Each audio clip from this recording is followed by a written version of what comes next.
Алпарсылан мұрагер болып еді, бәрін айтыпсың. Еніште, ренжбесең тыңдайықшы енді.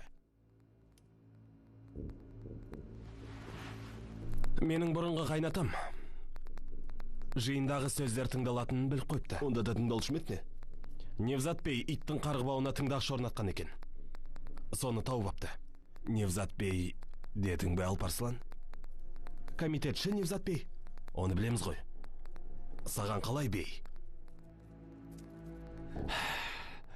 Тоқтай тұр, мен айтайын. Бұлар сөзіңді бөле берсе, біреуі менің қолымнан жазым болып, әңгімен аяқсыз қалатын түрі бар. Невзат беймен бірге шайдан бері саяжайда тұрдық. Сондықтан ол бей.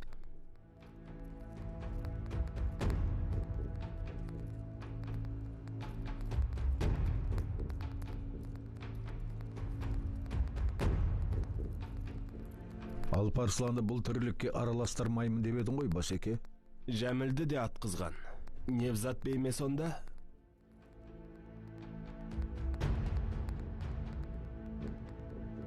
Көке, қалғанын өзің айт бересің ау. Сонымен, Онал иттің қарғыбауына құрылғының Невзат орнатқанын білді. Оның көмекшісін ұстап алды. Басына қап кигізіп жиынға келді. Маған сыйлық жасаған түрі. Сұрақ, Онал Невзаттың тірі екенін біле ме? Білсе менің жасырғанымды біле ме? Ал оны білсе, бәрің бала-шағаңмен қоштасып, дәреттеріңді алып, ақ кебіндеріңе ораныңдар. Құлыптасы көп қойылған мешітке, мысалы Сұлтан Ахметке жатыңдар, маған да бір орын қалдырыңдар. Бірақ аға, біздің қандай күнәміз бар? Біз не істеп қойдық?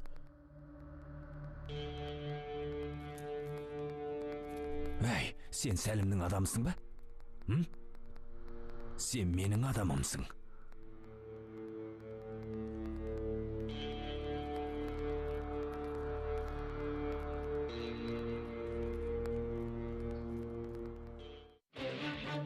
Бірінші бөлімнің соңы. Фильмді қазақ тіліне аударған 7-ші арна, 2019 жыл. Дәрігер мырза, сәбиімнің жағдайы қалай? Алаң болмаңыз, ханым. Сәбиіңіздің жағдайы жақсы, ешқандай қауіп жоқ. Қызыраған ба? Иә, ұйықтап жатыр де. Ештеңе білдіртпе, сезіп қоймасын. Иә, жаның шықсын. Мені жақсы көресің бе? Жақсы көрем. Азулылар әулеті. Ертең 7-шіде.